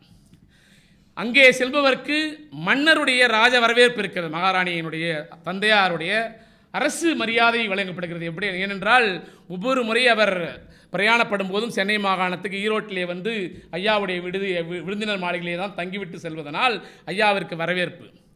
ஐயா வந்திருக்கிற நோக்கம் அந்த அரசனுடைய கட்டளையை எதிர்த்து, ஆணையை எதிர்த்து போராடுவதற்காக அங்கே சென்றிருக்கிறார்கள். அரச வரவேற்பு, அந்த அரச வரவேற்பை எல்லாம் ஏற்றுக்கொண்டு ஐயா நேரடியாக போராட்ட களத்துக்கு செல்கிறார்கள். 2 முறை அங்கே சிறைப்படுகிறார்கள். சாதாரண தண்டனையும் கடுங்காவல் தண்டனையும் பெறுகிறார்கள். அப்போது ராணியார் இடையிலே சிறையிலே இருக்கிற போது பெரியார் அவர்கள் மரணிக்க வேண்டும் என்பதற்காக யாகம் நடத்தப்படுகிறது. வெளியிலே இருந்து நேரெதிராக அந்த மன்னர் இறந்து விட்டார். இப்படியான சூழ்நிலையிலே ஐயா விடுவிக்கப்படுகிறார். பிரச்சனைக்கு தீர்வு காண விரும்பிய மகாராணி பிரச்சனையை முடிக்க வேண்டும், வைக்கத்தப்பன் அந்த தெரு வழியாக அனைவரையும் அனுமதிக்க வேண்டும் என்றெல்லாம் மிக நுட்பமாக அங்கே இருந்த ஒரு பார்ப்பன திவான், போராட்ட களத்தில் இருப்பது யார்? தந்தை பெரியார் இருக்கிறார், அவருடைய வாழ்வினையர் இருக்கிறார், அவருடைய தங்கை இருக்கிறார், அதற்கடுத்து தமிழ்நாட்டில் இருந்து சென்ற தோழர்கள் இருக்கிறார்கள், அங்கே இருக்கிற காங்கிரஸ் சமூக ஆர்வலர்கள் இருக்கிறார்கள். அங்கே இருக்கிற திவான் போராட்டம் தந்தை பெரியாருடைய வெற்றியாக வந்துவிடுமோ என்ற பேரச்சம் காரணமாக என்ன செய்கிறார்? பார்ப்பன திவான் ராஜாஜி கடிதம் எழுதுகிறார். என்ன எழுதுகிறார்? இந்த காந்தியை அனுப்பி வையுங்கள், அவர் வந்து இந்த பிரச்சனையை தீர்த்ததாக இருக்க வேண்டும் என்று மிக நுட்பமாக அனுப்புகிற. காந்தி வருகிறார். பேச்சுவார்த்தையில் முதல் சுற்றிலே எந்த முன்னேற்றமும் எடுக்கவில்லை. பின்பு ஒரு கட்டத்திலே போராட்டம் 2 ஆண்டுகளுக்கு மேலே செல்கிறது. இந்த போராட்டத்திலே பின்பு வைக்கத்தப்பன் தெரு வழியாக நடப்பதற்கான உரிமை பெறப்படுகிறது. முடிவிலே கேட்கிறார்கள், நீங்கள் இப்போது தெருவிலே நடக்க கேட்கிறீர்கள், அடுத்து கோயிலுக்குள் செல்ல கேட்பீர்களா? அவர் சொல்லுகிறார், ஆமாம், என்னுடைய அடுத்த கோரிக்கை அதுவாகத்தான் இருக்க முடியும். ராஜாஜி வலியுறுத்துகிறார், நீங்கள் அங்கிருந்து போராட்டத்திலிருந்து வந்துவிடுங்கள் என்று. ஐயா வரவில்லை. அவர் மொழி பேசுகின்ற அந்த மாநிலமில்லை, கேரளா. வைக்கத்தப்பன் சமத்துவம் ஒரு வழிபாட்டு தளத்தினுடைய வழியிலே நடப்பதற்கு ஒரு சமூகம் தடுக்கப்படுகிறது என்று ஈரோட்டிலே இருந்து காங்கிரஸ் கட்சியிலே மிகப்பெரிய பொறுப்பிலே இருந்து தன் குடும்பத்தோடு போய் போராடுகிறார். பல மாதம் அருவிக்குத்தி சிறையிலே தொடங்கி பல மாதம் செல்கிறார். அப்போதெல்லாம் சிறைகளிலே கல்லுடைக்கிற பணி தரப்படுமாம். ஐயா அவர்கள் அதில் சிறையிலே கல்லுடைக்கிற பணியெல்லாம் செய்துவிட்டு, ஐயா போதுங்களா இந்த கல் உடைச்சதுன்னு சொல்லி அதிகாரிங்கிட்ட போய் கேட்பாராம். புழு பூச்சி இருந்தால் அப்படி எடுத்து போட்டுட்டு அப்படி அவர் சாப்பிட ஆரம்பிப்பாராம். இப்படியான காங்கிரஸில் இருந்து கொண்டே அங்கே அந்த போராட்டத்தை பண்ணுறார். அங்கிருந்து பஞ்சாபிலேருந்து சீக்கிய தோழர்கள் வந்து உதவிக்கு வருகிறார்கள். உடனடியாக காந்தியடிகள் தலையிட்டு மதக்கலவரமாகிவிடும் என்று அவர்களை அனுப்பிவிடுகிறார்கள். எந்த உதவிகளும் கிடைக்கக்கூடாது, பெரியாருக்கு பெயரும் வந்துவிடக்கூடாது என்று. ஆனால் அது வரலாறு வைக்கம் வீரர் என்று அவரை சூட்டிக்கொண்டார். அடுத்து மிகப்பெரிய சிக்கலாக 1925 சேரன் மாதேவி குருகுல போராட்டம். அது கல்லிடைக்குறிச்சியிலே வாவேசு ஐயரால் தொடங்கப்பட்டு காங்கிரஸ் பணத்திலே தொடங்கப்பட்டு வைசி சண்முகம் செட்டியார் பெரும் பணத்திலே அந்த இடத்தை வாங்கி கொடுத்து மாணவர்களுக்கான ஒரு பள்ளி நிறுவப்படுகிறது, கற்பதற்கான ஒரு பள்ளி நிறுவப்படுகிறது. அங்கே ஒரு சிக்கல் உருவாகிறது. காங்கிரசினுடைய நிதியிலே தான் அந்த குருகுலம் நடத்தப்படுகிறது. சேரன் மாதேவியிலே கல்லிடைக்குறிச்சியிலிருந்து பின்பு சேரன் மாதேவிக்கு மாற்றப்படுகிறது. அங்கே ராமசாமி ரெட்டியாருடைய மகன், பின்னாளில் மாகாணத்தினுடைய முதலமைச்சராந்தருடைய மகன், தண்ணீர் குடிப்பதற்காக தனி பானை, தனி பந்தி, பார்ப்பனர்களுக்கு ஒரு மாணவர்களுக்கு ஒரு பந்தி, பார்ப்பனர் அல்லாதவர்களுக்கான ஒரு தனி பந்தி என்ற ஒரு 2 சூழல் இருக்கிறது. அந்த சூழலிலே ஐயாவுடைய தலையீடு, வரதராஜ நாயுடு அவர்களுடைய தலையீடு கோரப்படுகிறது. அதற்கு காங்கிரஸ் கட்சியிலிருந்து பணத்தை விடுவிக்க முடியாது என்கிறார்கள். காந்தியினுடைய தலையீடை கேட்கிறார்கள். சமூகத்திலே அந்த வழக்கம் இல்லாத நிலையிலே அங்கு மட்டும் நாம் எப்படி அதை வலியுறுத்த முடியும் என்று காந்தி கைவிரிக்கிறார். அது அடுத்த கட்டமாக ஐயாவின் மனதிலே மிக ஆழமாக பார்ப்பனர்களுடைய ஆதிக்கம் எந்த அளவு சமபந்தி சமமாக அமர்ந்து உணவு உண்பதற்கு கூட அனுமதிக்காத சூழல் இருப்பதை பார்க்கிறார்கள். ஏற்கனவே நான் குறிப்பிட்டது போல 6 மாநாடுகளிலும் வகுப்பு வாரி பிரதிநிதித்துவத்திற்கான குரல் ஏற்கப்படாமல் இருக்கிறது. அதற்கு அடுத்ததாக காந்தியை ராமநாதன் அவர்களும் ஐயாவும் பெங்களூரிலே சந்தித்து உரையாடுகிறார்கள். சாதிய ஏற்றத்தாழ்வுகள் குறித்து, வர்ணாசிரமம் குறித்து, அவருடைய கொள்கைகள் குறித்து, தீண்டாமை குறித்து, இதற்கிடையிலே பல்வேறு இடங்களிலே ஆலய பிரவேசங்களை எல்லாம் நடத்துகிறார்கள். இது குறித்தெல்லாம் கேள்வி கேட்கல உரையாடலுக்கு பின்பு ஒரு முடிவுக்கு வருகிறார். காந்தியினுடைய வர்ணாசிரம போக்கு என்பது ஏற்புடையதாக இல்லை என்ற முடிவுக்கு அவர் வருகிறார். அதே போல பொழுது ஸ்பின்னர்ஸ் அசோசியேஷன் என்று கதர்களுக்கான போர்டு அமைப்பு இருக்கிறது. அதிலே முழுவதுமாக பார்ப்பனர்களே ஆதிக்கம் செலுத்துகிறார்கள். அதையும் ஐயா அவர்கள் பார்க்கிறார்கள். இந்த அறநிலை சட்டத்திற்கு எதிராக காங்கிரசினுடைய நிலைப்பாடு, அதற்கு அடுத்ததாக சுயராஜ்ய கட்சியினுடைய பதவி ஆசை, நீதி கட்சியினுடைய ஒத்திசைவு ஏற்படாத ஒரு சூழல். இந்த பின்புலத்தில்தான் ஐயா அவர்கள் ஒரு முடிவுக்கு வருகிறார்கள். இனி நீதி கட்சியிலும் தொடர முடியாது, காங்கிரஸ் கட்சியிலும் தொடர முடியாத சூழ்நிலையில்தான் இனி ஒரு தனி அமைப்பு தொடங்கப்பட்டாக வேண்டும் என்ற நிலைக்கு வரலாறு பெரியார் அவர்களை தள்ளுகிறது. அந்த கட்டத்தில்தான் அப்போது ஏற்கனவே நான் குறிப்பிட்டது போல ராமலிங்க வள்ளனார், அத்திப்பாக்கம் வெங்கடாச்சல நாயக்கர், செக்குலர் சொசைட்டி, சோமசுந்தர நாயக்கர், சிங்காரவேலர், அயோத்திதாசர், மறைமலை அடிகள், லட்சுமி நரசிம்மு, சுப்பிரமணிய பாரதி, திருவிக கல்யாணசுந்தர் முதலியார் போன்றோர் எல்லாம் பல்வேறு நிலைகளில் வெவ்வேறு சீர்திருத்த கருத்துக்களை முன்வைக்கிறார்கள். சுயராஜ்யம் குறித்த கருத்துக்கள்லாம் வைக்கப்படுகிறது. அப்போது அது குறித்து படிக்கின்ற போது என்னை ஈர்த்த ஒரு வரிகள், very simple, empty signifiers are signifiers without signifieds என்று ஒரு ஆய்வாளர் எழுதுகிறார். சுயராஜ்ய முழக்கங்களை இவர்கள்லாம் முன்வைக்கிறார்கள், சீர்திருத்தங்களை முன்வைக்கிறார்கள்.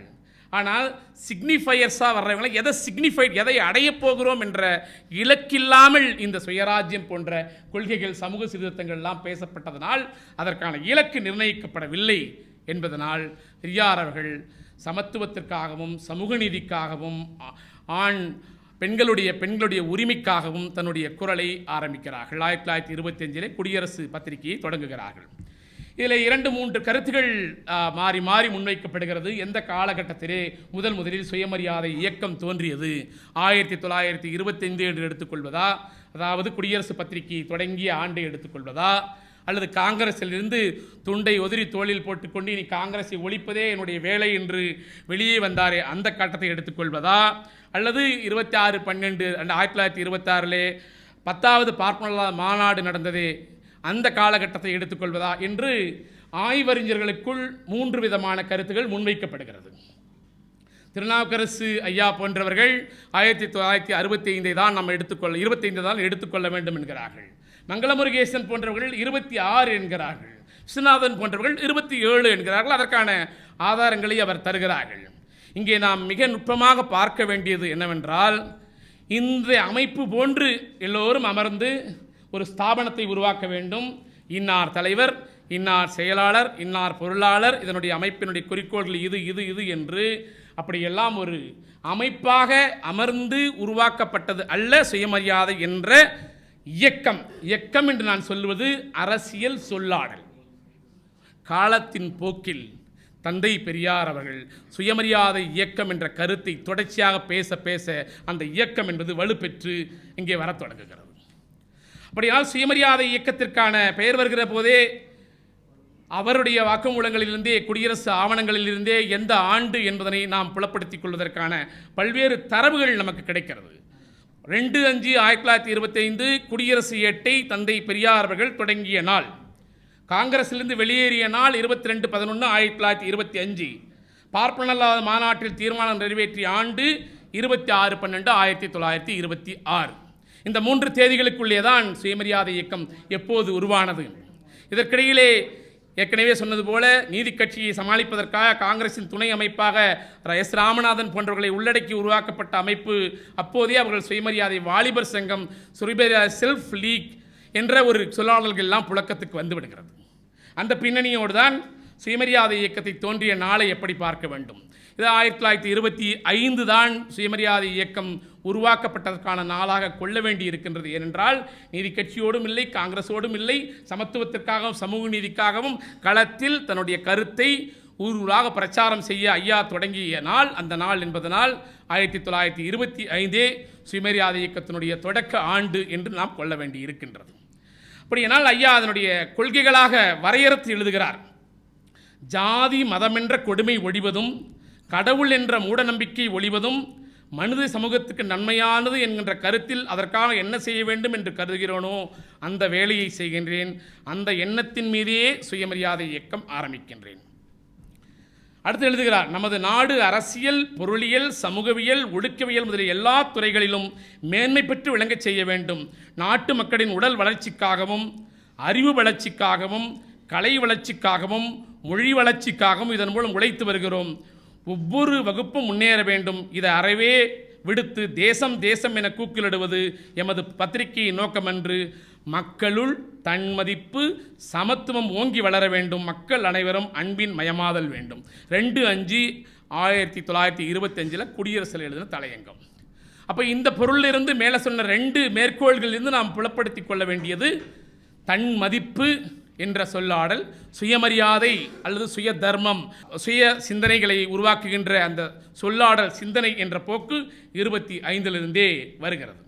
ஒவ்வொரு அதில் 26 எழுதுகிற போது ஐயா சொல்கிறார், சென்ற 1 வருட காலமாகவே நான் சுயமரியாதை, தன்மதிப்பு ஏன் இந்த சமூகத்திலேயும் தனி மனிதனுக்கும் தேவை என்பது குறித்து நான் எழுதி வருகின்றேன் என்று 5/12/1926 எழுதுகிறார்கள்.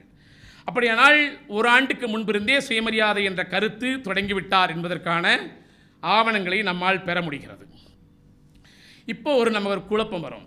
இந்த சுயமரியாதை இயக்கம் என்றது தென்னிந்திய நல உரிமை சங்கம், நீதி கட்சி இதனுடைய தொடர்ச்சியா அல்லது காங்கிரசினுடைய தொடர்ச்சியா என்று நம்ம குழப்பிக்கொள்ளவே வேண்டியதில்லை. ஐயா எல்லா முரண்பாடுகளிலிருந்தும் தனித்து வெளியே வந்து ஐயா தொடங்கிய இயக்கம்தான் சுயமரியாதை இயக்கம் என்பது. 1927 பார்ப்பனலா சுயமரியாதை சங்கம், நான் பிராமின் செல்ஃப் ரெஸ்பெக்ட் லீக்கு, வாலிப சுயமரியாதை சங்கம், சுயமரியாதை இயக்கம் என்ற சொல்லாடல்கள்லாம் வருது. குறிப்பாக ஒரு ஆவணம் 1926 வந்து நெல்லை, தூத்துக்குடி, தென்காசி, மதுரை ஆகிய ஊரில் வந்து ஐயா உரையாற்றுறாங்க. 26 25 சுயமரியாதை இயக்கம் தொடங்கப்பட்டதுன்றதுக்கான ஆவணம் இதுதான். நமக்கு வந்து நமது இழிவையும் தாழ்வையும் நீக்கி நமக்கு சுயமரியாதையும் சமத்துவம் அளிப்பதற்கென்றே கபிலர், புத்தர், ராமானுஜர் போன்ற எவ்வளவோ பெரியார்கள் அவதாரமும் செய்து இதற்காகவே உயிரையும் விட்டார்கள். எவ்வளவு செய்தும் நமது இழிவினாலும் தாழ்மையினாலும் சுயமரியாதை லட்சியமின்மையாலும் வாழ வேண்டிய இயற்கை படைத்த நம்ம எதிரிகள் அவர் பார்ப்பனில் சொல்கிறார், அவ்வப்போது அதற்கு தகுந்த சூழ்ச்சிகள் செய்து நம்மில் சிலரையே தங்கள் ஆயுதமாக கொண்டு அம்முயற்சிகளை எல்லாம் அழித்து கொண்டே வந்திருக்கிறார்கள். எவ்வளவு அழித்தாலும், எவ்வளவு சூழ்ச்சி செய்தாலும், எவ்வளவு தோல்வி ஏற்பட்டாலும் மேலும் மேலும் இவ்விழிந்த தன்மையிலான கொடுமையிலிருந்து நீங்க வேண்டும் என்கிற அவா மாத்திரம் நமக்கு நாளுக்கு நாள் வளர்ந்து கொண்டே வந்ததே அல்லாமல் குறையவே இல்லை. அதோடு பொதுஜன அபிப்பிராயமும் ஒன்று போலவே இருந்து வருகிறது. ஆதலால் இவ்விடிகளை நீக்கி நமது சுயமரியாதையை பெறுவதற்கும் காப்பதற்கும் இதுவே தக்க சமயம். இது விஷயத்தில் நாம் எல்லோரும் ஒற்றுமையுடன் கூடி ஒரே அபிப்பிராயமாக இருந்து தீவிர முயற்சி எடுத்து உழைக்க வேண்டும். நமது முயற்சிக்கும் உழைப்புக்கும் பலவித எதிர்ப்புகளும், பழிப்புகளும், பொய்க்கற்பனைகளும், பழிகளும் நமது சுயமரியாதை எதிரிகளால் ஏற்படும். ஏதாவது நம்மிலே பலர் அவர்களோடு சேர்ந்து தங்களது வாழ்விற்கும் வயிற்று பிழைப்புக்குமாக தேசாபிதமானம் என்னும் போர்வையை போர்த்தி கொண்டு நமது இயக்கத்துக்கு கேடு சூழ எதிரிகளுக்கு அனுகூலமாயிருப்பார்கள். இவைகளை பொருட்படுத்தக்கூடாது. 26 ஒரு 4 இடங்களில் பேசின ஐயாவுடைய கூட்டம். அப்போ சுயமரியாதை இயக்கம் என்பது மிக தெளிவாக 1925 அதனுடைய கருத்து என்பது பொதுவெளியிலே ஐயாவால் முன்னெடுக்கப்பட்டது என்பது நமக்கு புலனாகிறது. அதே போல் 27 ஐயா ஆற்றிய அந்த இந்த கூட்டத்திலே பேசிய போதும் புரசவாக்கத்தில் நடைபெற்ற கூட்டம் சொக்கலிங்க முதலியார் அவருடைய தலைமையிலே ஆற்றிய உரையிலேயும் அந்த வாலிபர் சங்க மாநாட்டிலே சுயமரியாதை இயக்கத்தினுடைய குறிக்கோள்கள், தோட்டம் குறித்து அவர்கள் மிக விரிவாகவே சொல்கிறார்கள். மக்கள் தங்களது பகுத்தறிவிற்கும் சுயமதிக்கும் மாறான எதற்கும் அடிமைப்படாமல் இருக்க வேண்டும். முதல் கொள்கை. வணிக சமுதாயத்தில் வைதீகம், லௌதீகம் காரியங்கள் என்பவைகள் இருந்து மூடநம்பிக்கை, குருட்டு பழக்க வழக்கம், விளக்கவறியாத தேவையில்லாத சடங்குகள் ஆகியவளை ஒழித்து நிறுத்துவதோடு இவைகளுக்காக செய்யப்படும் பணச்செலவுகள், நேரச் செலவுகள் ஆகியவளையும் தடுத்துவிட வேண்டும். மக்கள் ஜாதி, மதம், வகுப்பு, பிறவித் தொழில் மூலம் ஆகியவளால் கட்டுண்டு உயர்வு தாழ்வு பெற்றிருப்பதையும் அவற்றின் பெயரால் பலர் துன்பமடைவதையும் சில லாபமடைவதையும் அடைய ஆவல் கொள்வதையும் ஒழித்து மக்கள் எல்லோரையும் வாழ்க்கை துறையிலும் பொருளாதார துறையிலும் ஏனைய துறையிலும் சுதந்திர முறையில் சந்தர்ப்பமுடையவர்களாக ஆகச் செய்ய வேண்டும். இப்போ நம்ம இந்த மாநாடு சுயமரியாதையுடைய மைய நோக்கம் என்பது ஒரு மனிதனை இன்னொரு மனிதன் சமமாக நடத்துவது என்பது மட்டுமல்ல, அந்த ஒட்டுமொத்த சமூகத்தினுடைய கல்வி அறிவு, சமூகத்தினுடைய பொருளாதார அமைப்பு, கட்டமைப்பு, சமத்துவ நிலை அனைத்தையும் உள்ளடக்கியது. அதற்கு எதிரான அனைத்தையும் தான் தந்தை பெரியார் கேள்வி உள்ளாக்கிறார். 29 நடந்த செங்கல்பட்டில் நடந்த முதல் சுயமரியாதை இயக்க மாநாடு தான் மிக மிக முக்கியமான மாநாடு. வரலாறு காணாத அளவிற்கு மக்கள் கூடுகிறார்கள். ஏகப்பட்ட தீர்மானங்கள் அங்கு நிறைவேற்றப்படுகின்றன. ஜாதி பேதம் குறித்தும், சாஸ்திரங்களை மறுத்தல் குறித்தும், வர்ணாசிரமத்தை எதிர்ப்பது குறித்தும், தீண்டாமையை ஒழிப்பது குறித்தும், சட்டத்தின் பிரச்சாரம் ஆட்சியினுடைய துணையோடு எப்படி எல்லாவற்றையும் அடைவது என்பது குறித்தும், கோயில் விஜயங்கள், கோயில் கட்டங்கள் கூடாது போன்ற எல்லாவற்றையும் உற்சவங்களுக்கு செலவு செய்யக்கூடாது. அதில் உச்சமாக என்னென்னா ஜாதி பட்டங்களை விட்டொழிய வேண்டும் அப்படின்ற ஒரு மிக முக்கியமான தீர்மானம் செங்கல்பட்டு மாநாட்டிலே முன்வைக்கப்படுகிறது. அந்த மாநாட்டில் ஜாதி பட்டம், ஜாதி குறிகளை ஒழிக்க வேண்டும்னு சொல்கிறதுக்கு முன்னாடியே குடியரசில் முதல்ல தொடங்குறப்போ ஐயாவுடைய அந்த பேரில் ஈவே ராமசாமி நாயக்கர்ன்ற பேர் இருக்குது. இந்த 29 மாநாட்டுக்கு வர்றதுக்கு போது ஈவே ராமசாமியின் மட்டும் இருக்குது. அங்கே அந்த மாநாட்டில் அறிவிப்பு ராமச்சந்திர சேர்வை என்பவர் முன்மொழிகிறாரு. அப்போ நம்முடைய ஐயா சவுந்தரபாண்டிய நாடார் என்று அறியப்பட்டவர் அந்த மேடையிலேயே அந்த சாதி பட்டத்தை துறக்கிறார். ஒரு மாநாட்டிலேயே ஒரு பெண்கள் அமர்வதற்கான இடம், ஒரு உணவு சமைக்கின்ற அல்லது பரிமாறுகின்றதில் மாற்றம், தீர்மானங்கள் இவ்வளவு தூரம் நிறைவேற்றப்படுகிறது, சாதி குறியீடுகளை அங்கேயே விடுகின்ற மாற்றங்கள் எல்லாம் தந்தை பெரியாரால் மட்டும்தான் நிகழ்த்தப்படுகிறது. 2வது மாநாடு அதே போல் நடக்குது. அதுலேயும் வர்ணாசிரம கொள்கை, சாதிய பிரச்சனை, தெய்வ வழிபாடு, பெண்களுடைய திருமண வயதை 19ஆக உயர்த்த வேண்டும், மதத்தின் பெயரால் மக்களுக்கு இழைப்படும் அநீதிகளை கொண்டு பூரண மதுவிலக்கு கொண்டு வர வேண்டும், விபசார தடை மசோதா அரசால் கொண்டு வரப்பட வேண்டும், பொது குளங்கள் ஏற்படுத்தப்படும், நீர்நிலைகள் ஏற்படுத்த வேண்டும், ரயில்வே வேலை நிறுத்தத்தில் சம்பந்தப்பட்டாக தண்டிக்கப்பட்டிருக்கும் தொழிலாளர் தலைவர்களை விடுதலை செய்ய வேண்டும். இப்படி நிறைய கோரிக்கைகள், நிறைய தீர்மானங்கள் முன்வைக்கப்படுகின்றன. இப்போ இந்த சுயமரியாதை இயக்க மாநாடுகளில் எல்லாம் இருக்கின்ற மிகப்பெரிய சிறப்பு என்னவென்றால், எல்லா கொள்கைகளும் முன்வைக்கப்படுகிறது. ஆனால் எல்லா மாநாடுகளிலும் 1931 அந்த மாநாட்டினுடைய துவக்கி வைத்தவர் யாருன்னு பார்த்தீங்கன்னா இந்திராணி பாலசுப்ரமணியம். 32 தஞ்சை சுயமரியாதை மாநாட்டில் டிஎஸ் கொஞ்சுதம், 33 எஸ் நீலாவதி, 34 திருச்செங்கோடில் ஆர் அன்னபூரணி, 37 மீனம்மாள், 38 ராஜம்மாள். வெறுமனே தீர்மானங்களை நிறைவேற்றுவது என்ற நிலையில் மட்டும் தந்தை பெரியார் செயல்படவில்லை. களத்திலே அந்த மாநாட்டை திறப்பதிலே யாரை முன்னிலைப்படுத்தினார் என்பதனை இந்த புள்ளிவிவரங்கள் எல்லாம் நமக்கு தொடர்ச்சியாக எடுத்து காட்டுகின்றன.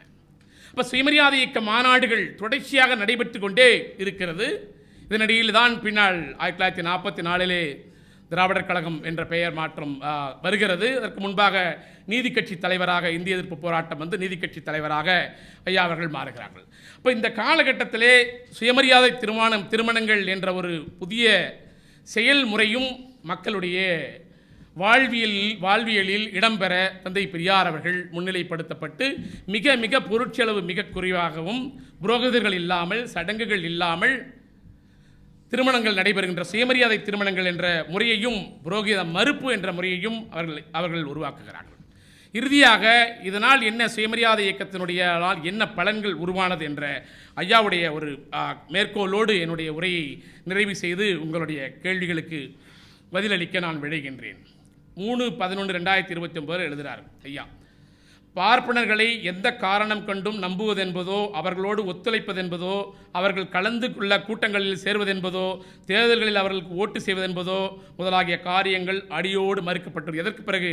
சுயமரியாதை இயக்கத்தினுடைய தொடர்ச்சியான மாநாடுகளுக்கு பிறகு ஐயா எழுதுகிறார். கோயில் சம்பந்தமான விஷயங்களில் பூஜைகள், அபிஷேகங்கள், உற்சவங்கள், புது கோயில்கள் கட்டுதல் போன்றவை கட்டுக்குள் வந்துள்ளன. பண்டிகைகள், விரதங்கள், சடங்குகள் முதலியவை அநேகமாக சில இடங்களில் அடியோடு விடப்பட்டு விட்டன. விதவைகள் மனம், கைம்பெண் மறுமணங்கள் என்பது அதிகரிக்க தொடங்கி இருக்கின்றன. ஜாதி வித்தியாசம் ஒழித்தல், தீண்டாமை ஒழித்தல் போன்ற பல்வேறு நடவடிக்கைகளில் முன்னேற்றம் காணப்படுகிறது. மதத்தை பற்றிய புரட்டுகள் வெகு தாராளமாக வெளிப்படுத்தப்படுவது மத புரட்டர்கள் எல்லாம் மூளையில் முக்காடிட்டு ஒடுங்கி உட்கார்ந்து கொண்டனர். அன்றியும் அவர்கள் உண்மையான தோல்வியை காட்ட அறிகுறி என்னவென்றால், தாங்கள் வாய் திறக்க யோகிதையற்று போய் புத்தியில்லாத பாமர மக்களை ஏவிவிட முயற்சியில் இறங்குகிறார். இப்படி வகுப்புவாரி இடஒதுக்கீட்டில் தொடங்கி, சமத்துவத்தில் தொடங்கி பல்வேறு விதமான விளை பயன்களை சுயமரியாதை இயக்கம் உருவாக்கியிருக்கிறது. இப்போ 1944 என்பது திராவிடர் கழகம் உருவாகிறது. பின்பு நீதி கட்சியிலே ஐயா சிறையிலே இருக்கும்போது நீதி கட்சி தலைவராக வருகிறார். அப்படியானால் நாம் 1910 19 வரையிலான அவருடைய காங்கிரஸ் காலகட்டம், 25 அங்கு 27 வரையிலே சில கூட்டங்களில் கலந்து கொண்டதாகவும் சிலர் சொல்கிறார்கள். 25 பின்பு 44 வரையிலான அந்த காலகட்டம் என்பது சுயமரியாதை கருத்துக்களை, சமத்துவத்திற்கான கருத்துக்களை, வர்ணாசிரமத்திற்கு எதிரான கருத்துக்களை, ஆணாதிக்கத்திற்கு எதிராக பெண்களின் விடுதலையை ஓங்கி முழங்கி எழுதியது என்பது மட்டுமல்லாமல், தொடர்ந்து கூட்டங்களில் 4 மணி நேரம் 5 மணி நேரம் என்பது உரையாடலும் கேள்வி பதில் மூலமாக ஒரு சமத்துவ சமுதாயத்திற்கான அரசியல் சொல்லாடலாக, போர்க்கருவியாக அந்த சுயமரியாதை என்ற சொல் இங்கு முன்னிறுத்தப்பட்டது. உலக அளவிலே இந்த சொல் இப்படி கையாளப்பட்டதா? சத்யசோதக் என்கிற அமைப்பெல்லாம் சமதர்மம், கல்வி முதலானவற்றை உள்ளிட்டு ஜோதிராவ் புலே போன்றவர்களால் உருவாக்கப்பட்டது என்றாலும், பல அமைப்புகள் இந்து மதத்திற்குள்ளேயே சீர்திருத்த முயற்சிகளை கொண்டு வந்தது என்றாலும், பகுத்தறிவுக்கான பல முயற்சிகள், பல பத்திரிகைகள் வந்திருக்கின்றன என்றாலும், இப்படி ஒரு அரசியல் சமூக பண்பாட்டு களத்திலே காத்திரமான செயல் திட்டத்தோடு போராட்டங்களோடு களத்துக்கு வந்தவர் தந்தை பெரியார். 48 ஆண்டுகளிலே இதழாளராக அவர் பயணித்த காலகட்டங்கள் மிக முக்கியமான 20 போராட்டங்கள், தந்தை பெரியார் எடுத்த மிக முக்கியமான 20 போராட்டங்கள், வைக்கம் போராட்டத்திலே தொடங்கி கடைசியாக எருமைக்கடா வெட்டு தடுப்பு போராட்டம் புதுவை என்று ஐயா நேரில் கலந்து கொள்ளவில்லை என்றாலும் அந்த 20 மிகப்பெரிய போராட்டங்களின் பலனாக இன்றைக்கு உருவாகி இருக்கிற மாற்றங்கள் எல்லாம் சுயமரியாதை இயக்கத்தினுடைய அடித்தளத்தின் அந்த அடிக்கற்களின் மீது, அந்த கோட்டையின் மீது, அந்த மாளிகையின் மீது நின்று கொண்டு நாம் காற்று வாங்கி கொண்டிருக்கின்றோம். ஆகவே சுயமரியாதை இயக்கம் என்ற கருத்து என்பது ஒரு பண்பாட்டின், வேத மறுப்பு பண்பாட்டின் அடையாளம், ஒரு போராட்டத்தினுடைய அடையாளம், ஒரு தன்னலமற்ற இடைவிடாது உழைத்து கொண்டே இருந்த தந்தை பெரியாருடைய உழைப்பினுடைய வெளிப்பாடு. ஐயாவுக்கு குடலிறக்க நோய் இருக்கும். அந்த குடல் பேசிக்கொண்டே இருக்கிற போது குடல் வெளியே வந்து விடுமாம். குடலை ஐயோ அம்மா என்று முணங்கிக்கொண்டே கத்திக்கொண்டே குடலை மீண்டும் உள்ளே தள்ளிக்கொண்டு, ஆகவே தோழர்களே உங்களை சூத்திர மக்களாக விட்டு செல்கிறேனே, இப்படி பேச்சை தொடங்குவாராம். ஒரு மனிதர் தன்னுடைய பயணம் முழுவதையும் தனக்கென எதையும் வைத்துக் கொள்ளாமல், தன் வாழ்க்கைக்கென எதையும் நிர்மாணித்துக் கொள்ளாமல், இப்படி ஒரு சமத்துவத்திற்காகவும் சமூக நீதிக்காகவும் சரி நிகர் வாழ்வுக்காகவும் ஒரு சமூக விடுதலைக்காகவும் போராடிய தலைவர். தன்னை விமர்சியுங்கள் விமர்சியுங்கள் விமர்சியுங்கள் என்று மகிழ்ந்து வரவேற்ற தலைவரை வரலாறு இதுவரை கண்டதில்லை. எழுதி வைத்துக் கொள்ளுங்கள் அன்பிற்குரிய மாணவ செல்வங்களே, உங்கள் பெயர்த்தியிடம் கூட நீங்கள் இன்னும் 100 ஆண்டு கழித்து உரையாடுகிற போது தந்தை பெரியார் தான் தலைப்புச் செய்தியாக இருப்பார். தந்தை பெரியார் தான் விவாத பொருளாக இருப்பார்.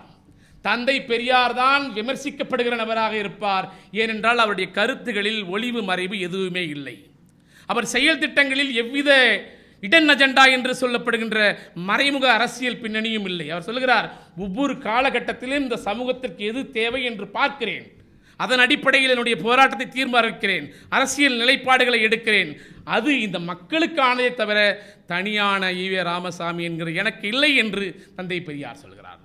இந்திய தேசத்திலே, ஆசியாவிலே, உலகம் முழுவதும் இன்றைக்கு பெரியார் பரவிக்கொண்டே இருக்கிறார் என்றால் பெரியார் என்கிறது தனி மனித அடையாளம் அல்ல. இன்றைக்கு இருக்கின்ற பார்ப்பனர்களால் அடிமைப்பட்டு இருக்கின்ற 125 கோடி மக்களுடைய குரல் தந்தை பெரியார். இன்னும் 100 ஆண்டு கழித்தும் பெரியாரே நம்மை ஆழ்வார், பெரியாரே நம்மை வழிநடத்துவார். இந்த வாய்ப்பை வழங்கிய சென்னை பல்கலைக்கழகத்திற்கும் பேராசிரியர் சுந்தரம் ஐயா அவர்களுக்கும், இந்த நிகழ்வில் என்னை நெகிழ்ச்சிக்குள்ளாக்கிய பேராசிரியர் கருணானந்தன் ஐயா அவர்களுக்கும், வாலாசா வல்லவன் ஐயா அவர்களுக்கும், எல்லாவற்றிற்கும் மேலாக இடையிலே அலைபேசியை பார்க்காமலும் பக்கத்தில் பேசாமலும் என்னையே பார்த்து கொண்டிருந்த என் அன்பிற்குரிய மாணவ செல்வங்களே, இந்த செய்திகளை உங்கள் வீடுகளில் பேசுங்கள், உங்கள் நண்பர்களிடம் பேசுங்கள், தோழிகளிடம் பேசுங்கள். ஏனென்றால் நாளைய சமூகம் பெரியார் என்ற நெருப்பு வளையத்தில் இருந்துதான் போராட முடியும். அந்த சமூகத்திற்கு பெரியாரே ஆயுதம், பெரியாரே கேடயம். நன்றி, வணக்கம். உன் கடவுளை விட, உன் சாஸ்திரத்தை விட, உன் முன்னோரை விட, உன் வெங்காயம் விளக்கமாத்தை விட உன் அறிவு பெருசு, அதை சிந்தி.